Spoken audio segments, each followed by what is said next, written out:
Hey, good morning, New Life. As you can tell, we're bringing this church into your home in a different style than coming to a gathering. And we just want to say hello.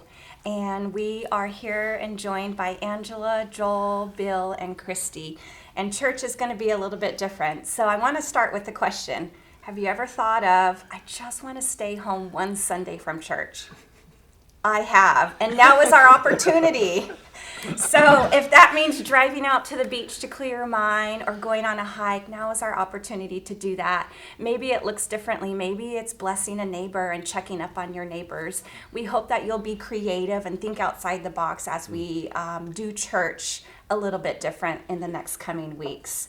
I want to walk you through a couple things, and we're going to try to keep it just like church. So there is an online Connect card, and we would love for you to click on that link because there's a whole lot of different opportunities that you can respond to. And one of them, which we wanted to highlight, is a phone call from New Life. If you are in need of prayer or you need a visit, we want you to go ahead and mark that on your Connect card. That way we can reach out to you. A couple other things that I wanted to tell you about is the online giving as well. Church is not being put on hold, even though it might feel a little bit differently coming from your own home and watching us, but we still have construction progress right now, and our staff is working from home, and we are still paying them. So we would love for you to continue your generosity and support us during these times, and giving online is an easy way to do that. I actually gave online for the first time last week, and it was super easy. I went to newlifepetaluma.com and I clicked at the top on giving, and it was really easy just to give online, and it felt pretty safe. And I've been writing checks for years. Now, if you would love to still write a check, we actually have a locked drop box on the Clegg side of New Life, and you're welcome to drop it there, and that will get checked often as well. I also want to just talk about the uncertainty of these times. When we had the fires, we knew we would probably have to open up as an evacuation shelter.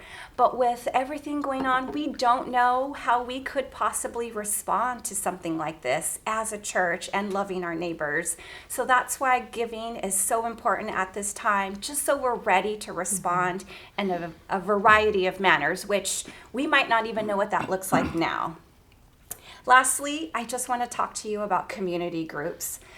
A lot of us are plugged into community groups right now, and if you are not, I would highly encourage you to get plugged in. There's going to be a link that you can click on, which will allow you to get information and sign up for a community group. But these are small gatherings where we meet in someone's home. They're usually about 6 to 10 people, and we basically do church together. We have fun. We often share a meal together, and what a great opportunity right now to get plugged into a small community group. Just the other night, I was talking with someone from my community group, and he was just saying, hey, let's reach out to people who might need us to go to the grocery store for them, or they might need a phone call. So those are different little things that you could be doing in your community group, and just taking this Sunday message that you're about to hear from our team right here and doing that with your community group. So if you need more information, click on that link. Our staff is still working behind the scenes from home. They'll respond to you with any questions you might have and get you plugged into one as well.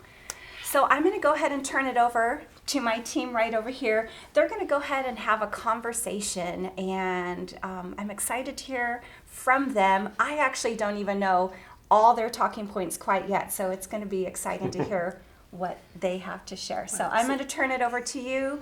I just want to say, have a great week, everybody. We are praying for you. We're praying for our community. We hope that you'll do the same, and I'll see you later.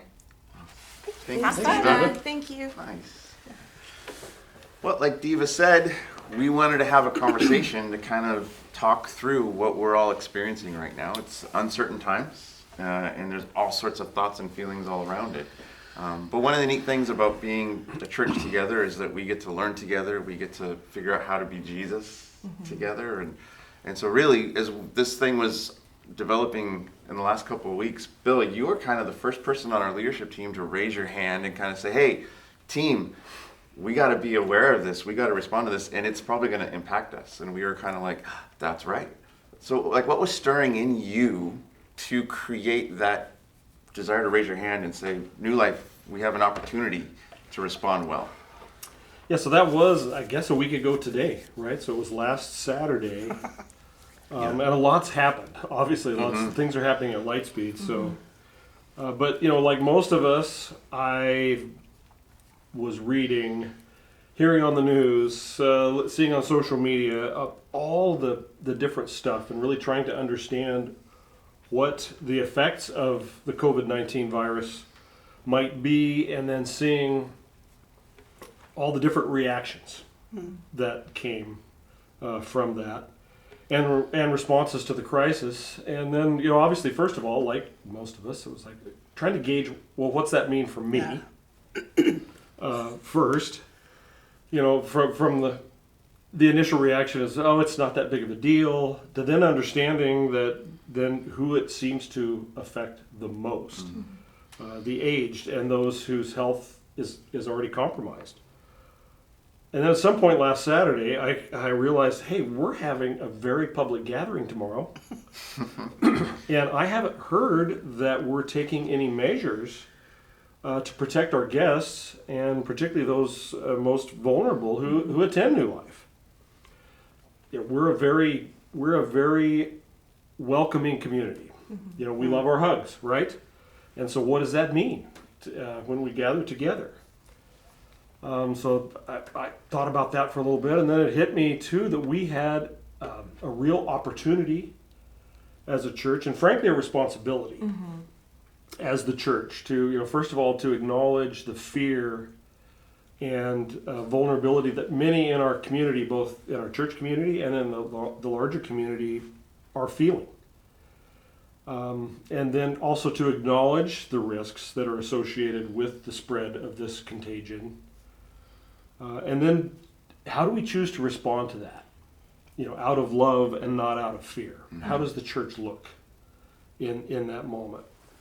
And I realized that if we chose to just go ahead and do you know, church as usual, you know, be our normal selves, do our normal practices, you know, take communion, fishing crackers out of the common place, the common It's trough. a small trough, but it's a trough. I felt the need to do this once you said that.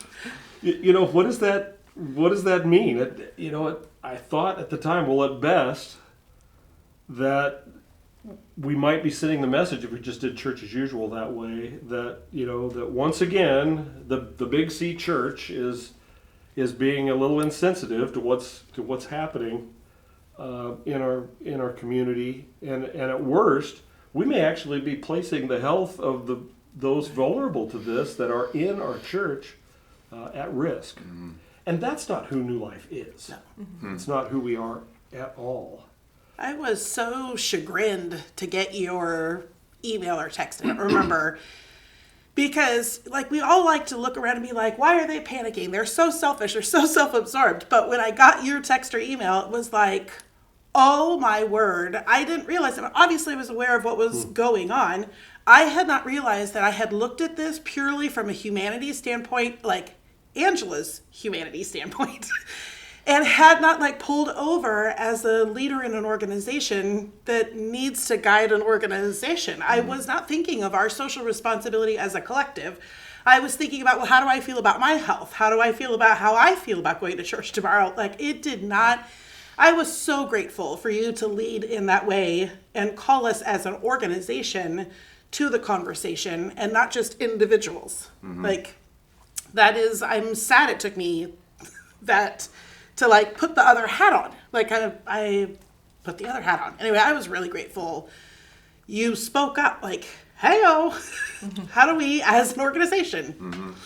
Yeah, but I, you know, first of all, I'm really thankful the way that we function as a leadership team. It's great to be part of a leadership team that first of all, we value each other. Yeah. We can share ideas like this freely. You know, even if we don't necessarily, we're not all on the same page or in the same place initially, you know, we can share our ideas freely, and we really collaborate well as an overall leadership Yeah. team with Yeah. the stewards and the executive staff and all the volunteer leaders as well. So, I felt completely safe raising the flag, even though it was on Saturday and we had the service to tend to the next day. Audible, yeah. Yeah. Better last minute than late, or never. Like Yeah. usually it's better, Right. late than never. But When I think that's one of the beautiful things about shared leadership is it's protective and it's safe, and then together we're going to see a bigger picture than any one person Yeah. who has all the responsibility unto themselves. Like, I'm so grateful I'm stepping into a context where there's healthy leaders doing life together, because as the Spirit of God is working in all of us, He's going to speak in ways that maybe we needed someone to raise their hand and we're like, oh my goodness, and let's respond. And I love that. And, we talked through what that dynamic was like and how ultimately it led to, I think, what was the right response a week ago. And now a different response for this Sunday, obviously. But we're still trying to figure out what is the right response in light of where we're at. Exactly. And I think moments like this can cause us to realize how culturally aware and sensitive we are or are not, and even how self-aware we are or are not, and just how you're reacting or responding to people. And I think it's an interesting thing when we talk about that. But like, I know, like, Christy and I, like, obviously married and sharing the virus or whatever it's going to be intimately together, but we've processed like how we're feeling. And Angela, I know you've shared some things, just your own kind of emotional journey in the last week. Yeah. Like, Oh, yeah. what has this been like? I'd love to hear from both of you. Like, how have you processed that idea of self-awareness, but also a cultural awareness, and how we're trying to respond as followers of Jesus? Yeah, I think the thing that I wrestle with is I think that the virus has exposed just a deeper issue in our culture, and that is we are afraid. And that's the deeper issue. And I think that naturally, like, I can be a very fearful person. I can, that's actually something that I think Jesus has set me free from in my life as I've gotten to know him. But, we have people walking around right now who don't feel safe in their own bodies. And that is, for me, trying to empathize and wrap my mind around that. And I think in culture too, it almost makes me hold up a mirror to myself and thinking through, okay, am I afraid? What am I afraid of? Because, you look at, I don't know, you just look at, for me, it's like my imagination can run wild, right? Am I letting my imagination run into those dark places where I am, I'm just imagining the worst case scenario, right? Or do I turn into like a total control freak where I'm trying to control my kids, control my environment, control my husband, like, or, How's that work? you know what I mean? I bet your kids. Right? I don't think that's good.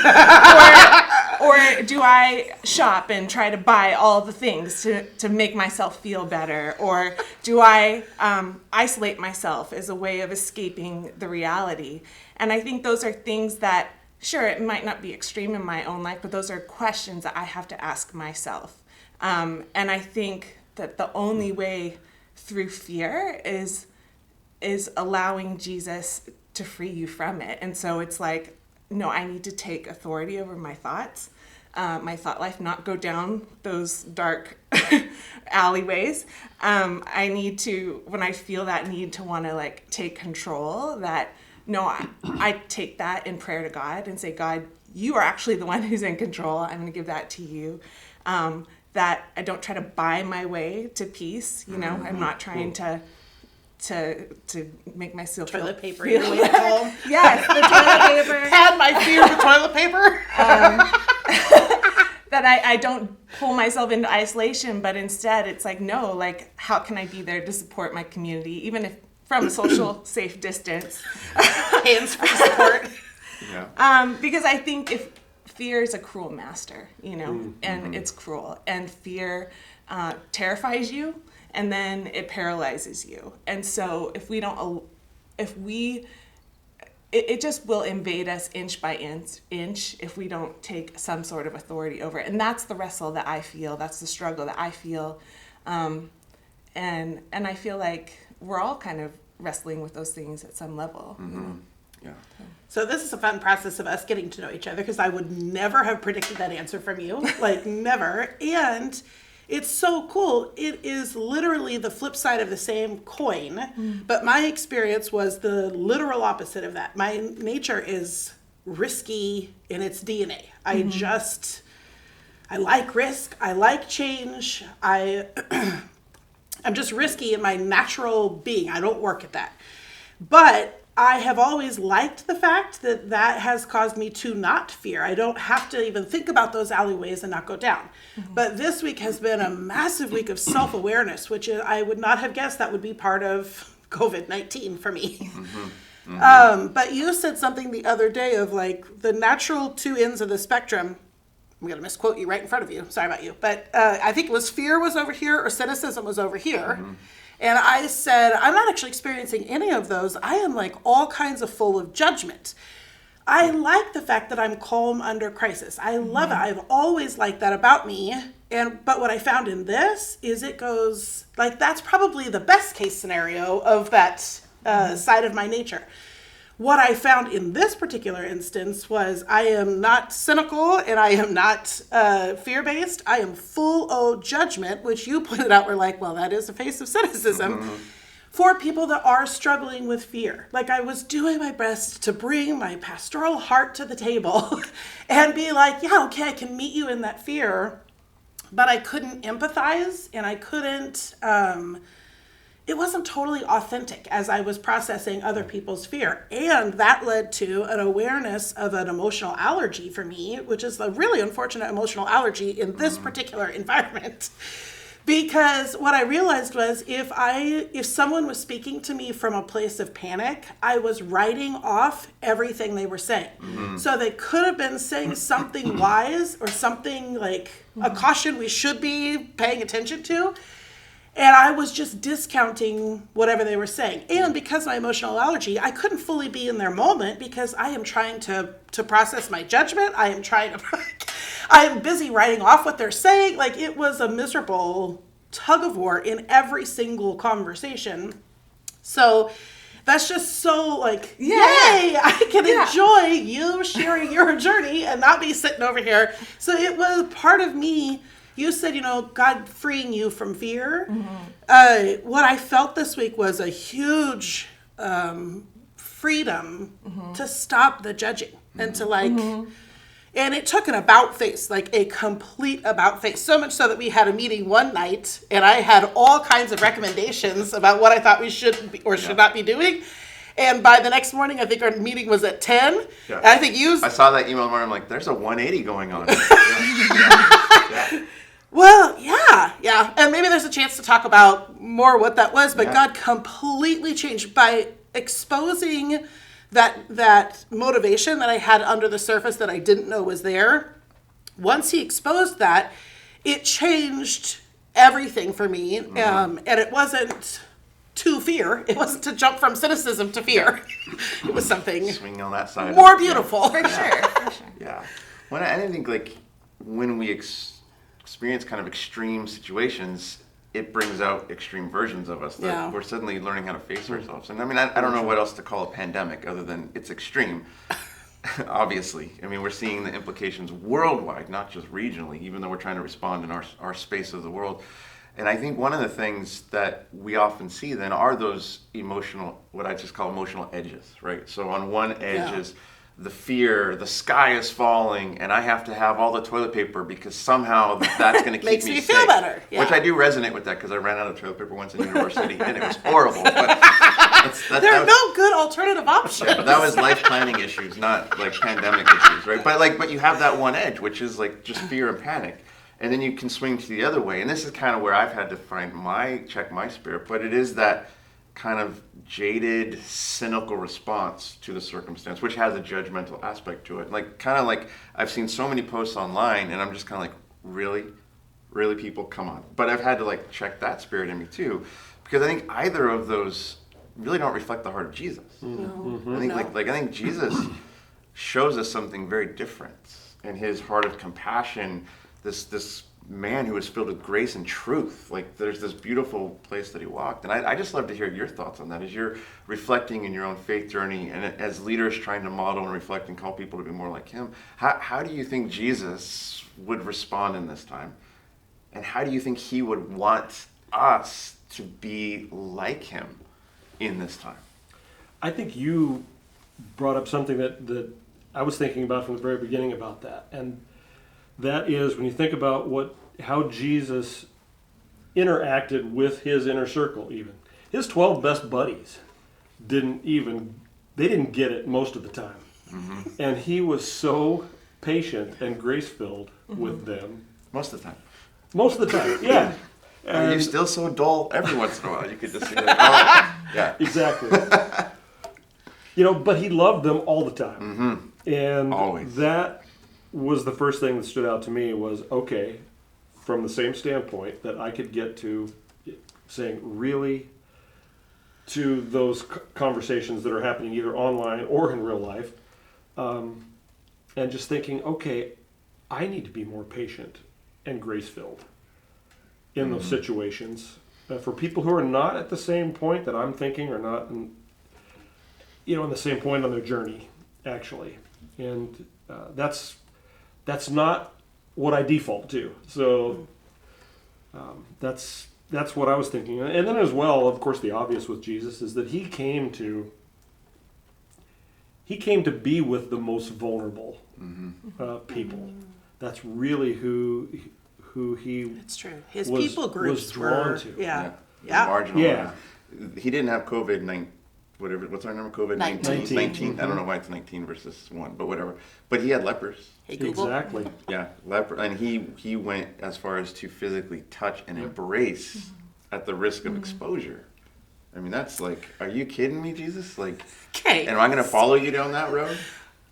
So, yes, Yes. but Right. he also has the ability to heal. Like, the first thing I thought when you're like, what would Jesus do? I'd be like, he'd be running around healing people. Like, you're good, you're good, you're good. Like, Holy sanitizer. right. Like, just breathe healing. So, I am drawn to the pit. But the truth is, the whole picture of Jesus embracing a leper does not touch me metaphorically speaking. Yeah. Word choice. Touch me nearly as deeply as the story of Father Damien, who was a human who had zero ability to cure leprosy and started a leper colony on the island of Molokai. So, like, I know Realizing Jesus what is this would cost him, right? killed him. Yeah.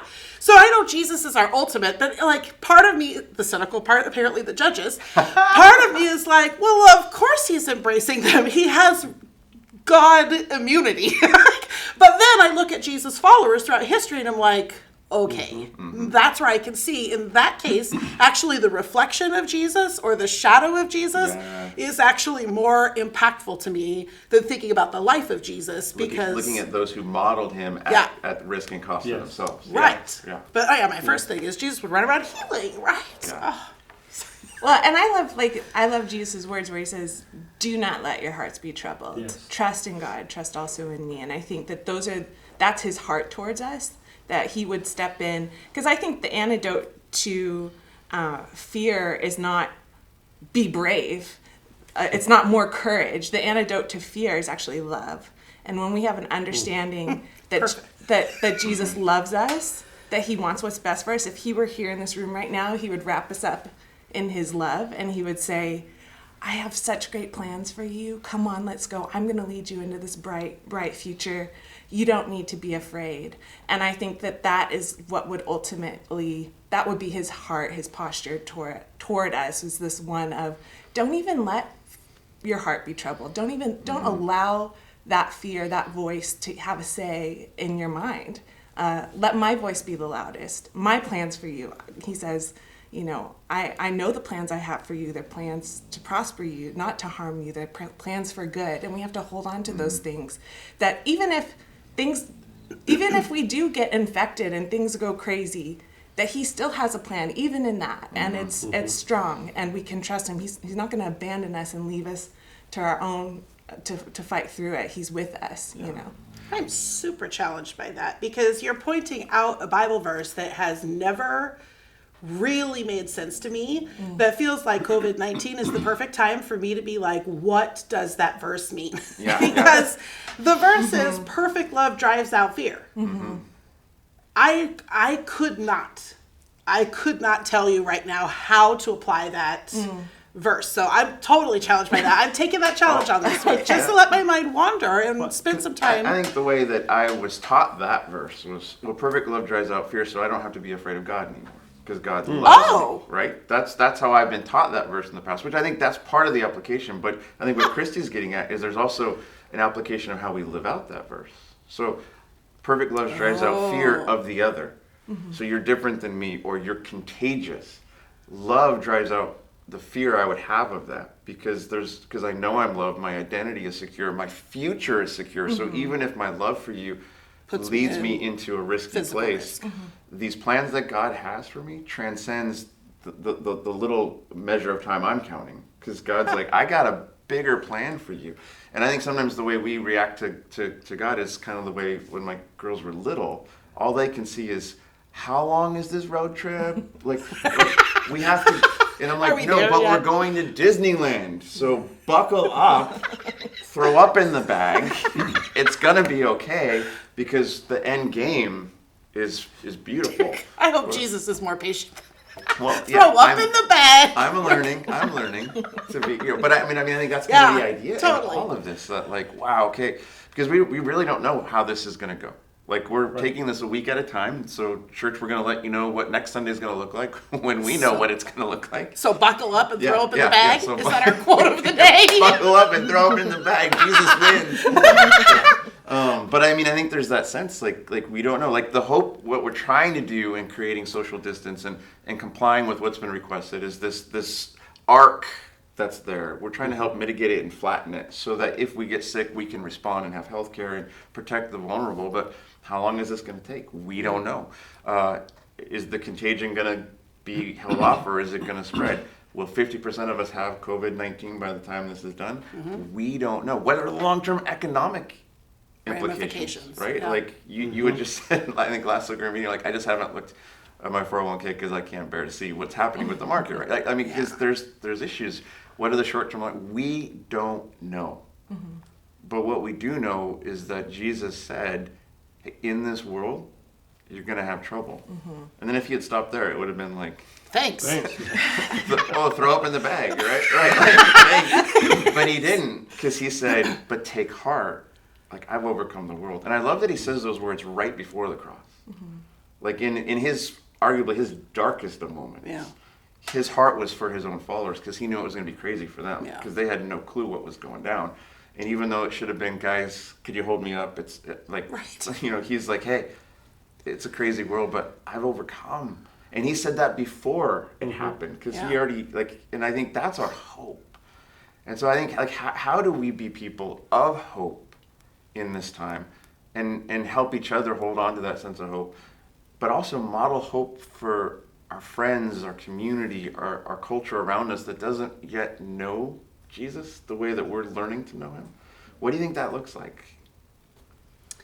For me, that ties to the last question, because, well, you solved one thing.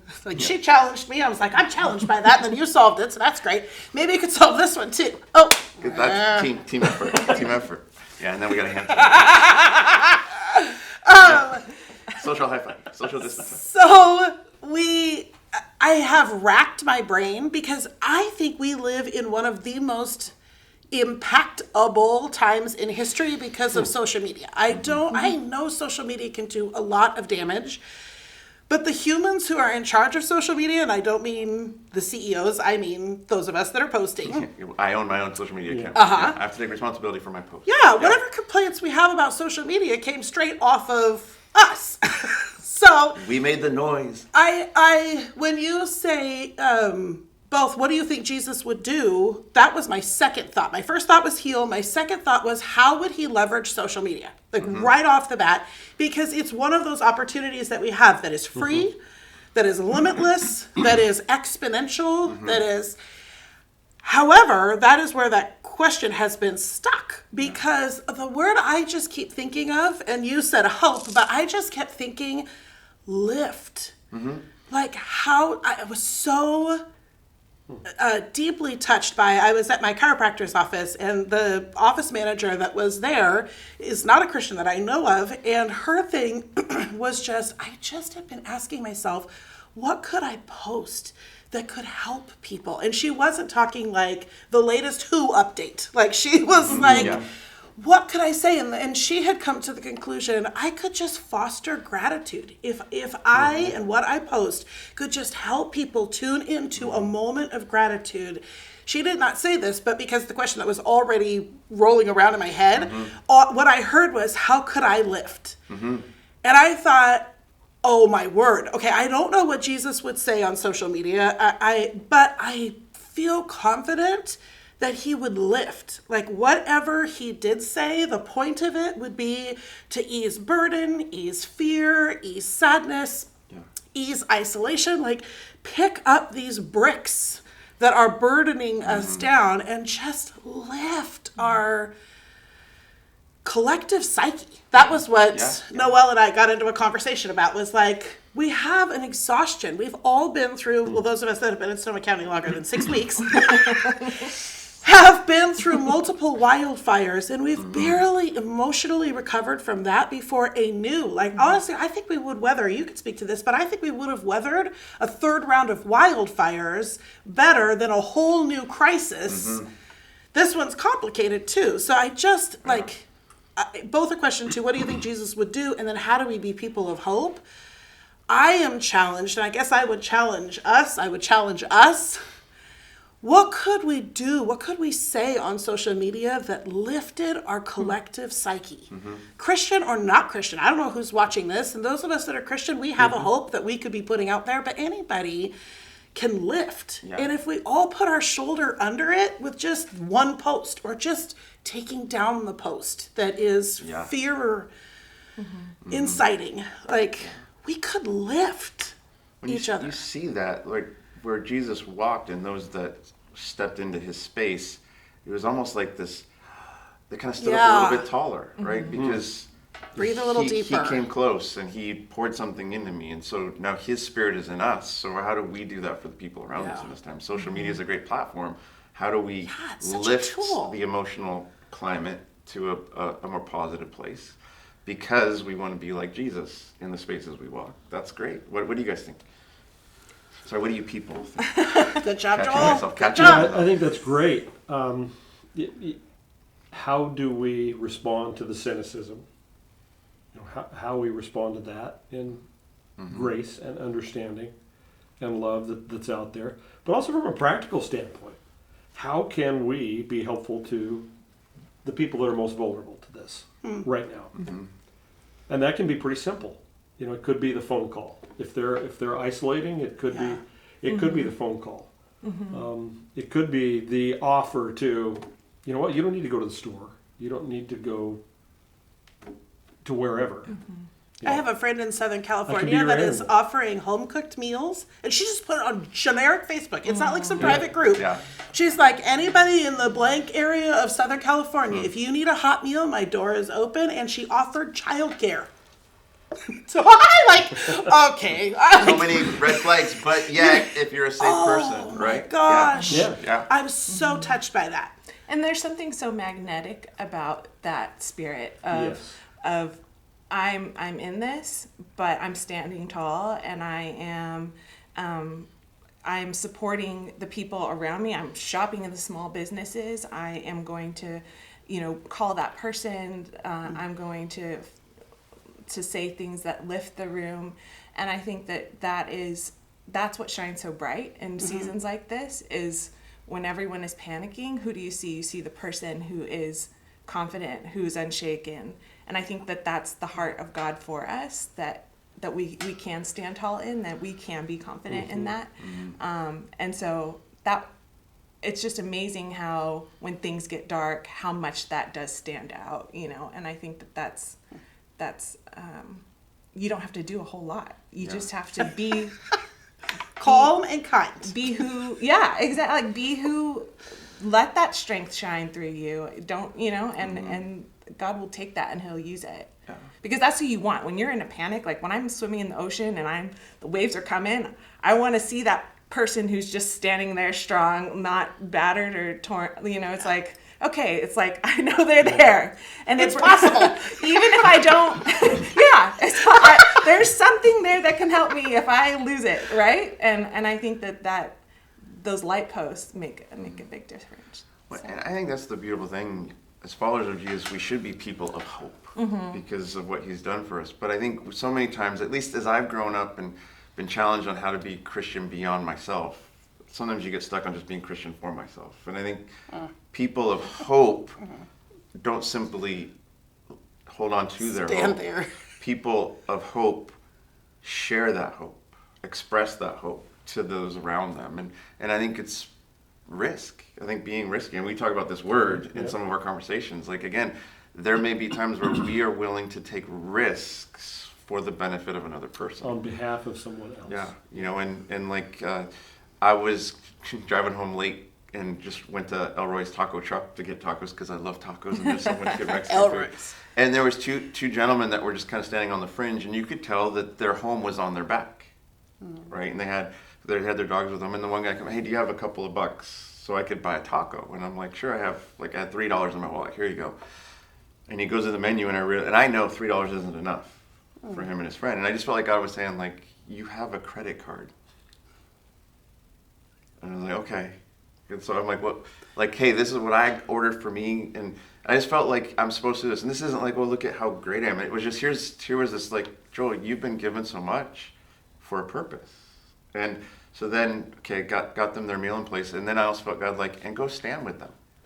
Like, don't simply be like, Right. and so. Done my duty. So it was interesting. And this COVID-19 came into the conversation. And what was heartbreaking was to hear one guy say, like, well, this is about culling the population because this is going to take out people like me. That's his whole framework right now, that this exists because I don't matter to society. So my future is over. And it's like, oh my gosh. So how Have do a taco. Yeah, like, and I'm like, I don't know how to solve your whole All life, that. but in this moment, tell me about your dog. Tell me about your friend. Like, and Or just showing you do matter. Yeah, Because like, I there's a see narrative there you. of like the great they doesn't matter, but Yeah. you were the moment where it's like, well, I think you matter. I'm Yeah. interested in things about you. and like the point of that isn't look at what I did. The point of that was it wasn't We that can do hard to give hope to someone. And I think if we can just kind of get creative in our thinking right now, we can be people that elevate the hope for others in this time. Social media, real moments, reaching out to friends, and I would encourage you, new lifers, this is not a time to be afraid. This is an opportunity to actually move into deeper things. And maybe there are things that you need to be challenged on right now. Be challenged, but not so you feel bad. Be challenged so that you become more. Free. Yeah, that you step into places of hope. And I think there's going to be a point where we look back on this season, because he's going to get us through it in one way or another, that we're going to look back and we'll say, I rose to the occasion because he lifted me up to something more. And I offered things to other people. And I think, how cool is that going to be for us?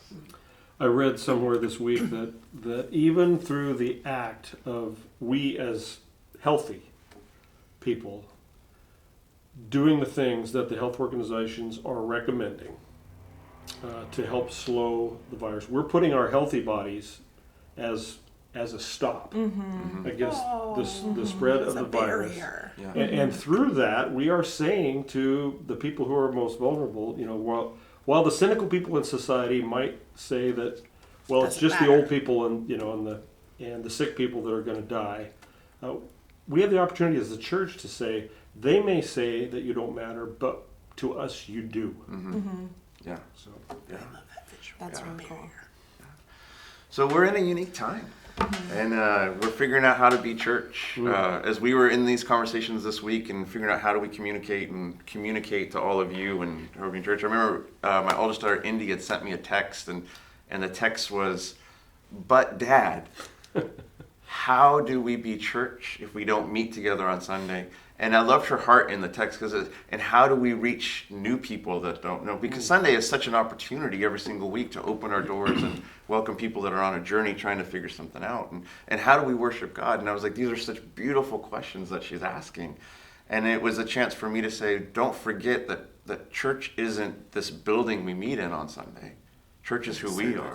Yeah. And just because we're church scattered right now doesn't mean the church has ceased to exist. It means we just get to reflect and experience and express church in different ways. And so I hope many of you are sitting in a room right now realizing you're the church together in that spot. And even if you're alone watching this right now and you're a follower of Jesus, you're his church. So call someone and say, how are you?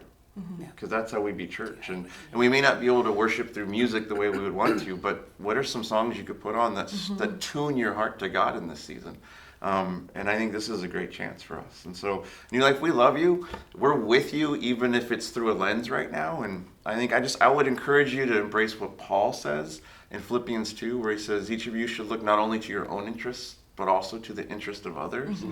And we should have the attitude of Jesus. And if you don't know what his attitude was, crack open John 1 and start reading and let him speak to you. And so I think on behalf of all of us here at New Life, would you please be safe, be brave, and be for others. So God bless you, and we'll let you know what the heck is happening next Sunday when we know what's happening. We love you. Bye-bye.